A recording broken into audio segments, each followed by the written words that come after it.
probablement vu ça dans vos magazines féminins et autres. Ces femmes qui se déplacent avec effectivement ces grands balcons, des bâtons de ski, encore même un peu plus grands. Alors nordique, pourquoi? C'est de là-bas, probablement, mais du Nord. Oui, c'est né, je crois, en Finlande dans les années 70, cette marche nordique.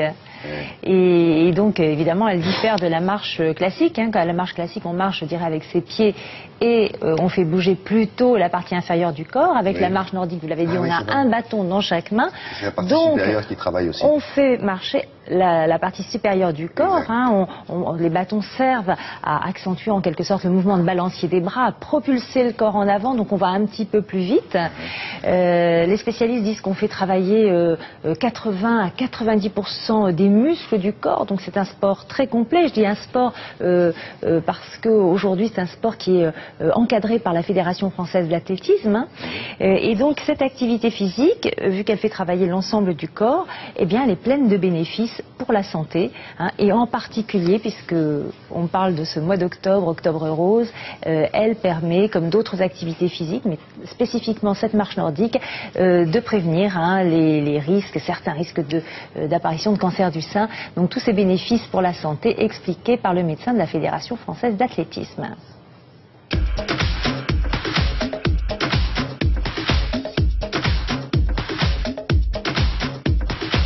La séance de marche nordique se déroule comme toute activité par une phase d'échauffement à petite vitesse et ensuite on monte dans l'intensité de la pratique avec en particulier parfois en cours de séance des exercices qui vont être faits à l'aide des bâtons pour dynamiser également tout le haut du corps.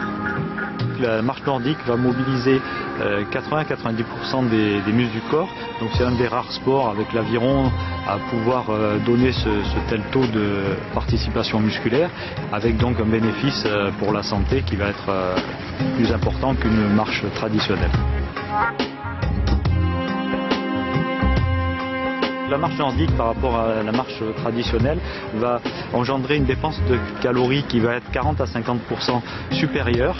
Ça va permettre une perte de poids plus conséquente, l'équivalent d'un jogging à petite allure.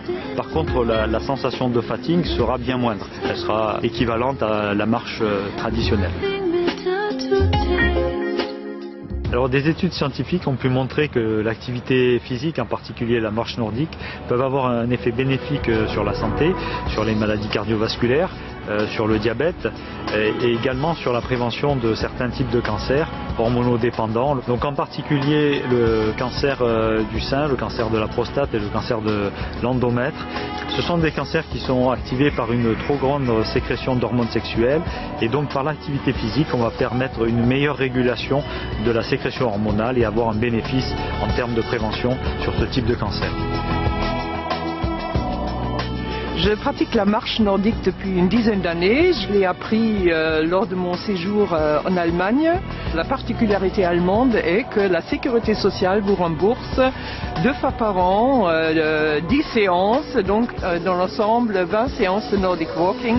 Je pense que la sécurité sociale française pourrait faire la même chose parce qu'elle gagnerait, à la longue, elle gagnerait. Oui, le déficit de la Sécu, ils n'attendent que ça. Oui, mais c'est dépensé avant pour économiser ensuite. C'est de la prévention, de la prévention. Vous avez vu toutes les maladies. En fait, on gagne de l'argent. Exactement. On peut prévenir beaucoup de maladies. Donc, les comités féminins pour les dépistages des cancers organisent une grande marche nordique le 9 octobre dans les jardins du Luxembourg à Paris. À d'autres dates aussi en France. Donc, on peut sur les différents sites internet qu'on a laissés sur le site de France 2 et que vous voyez ici avoir tous les renseignements. Et ces comités féminins organisent aussi une autre opération au mois d'octobre qui s'appelle pour le dépistage du cancer du sein, suivez la baguette. Et quand vous achèterez votre baguette de pain au mois d'octobre, 17 000 boulangers vont vous la donner avec ce petit sachet dans lequel on incite les femmes de plus de 50 ans au dépistage et on leur donne sur ce petit sachet en papier des informations pour aller se faire dépister. Voilà, donc c'est les comités féminins pour le dépistage des cancers qui organisent tout ça. Merci beaucoup.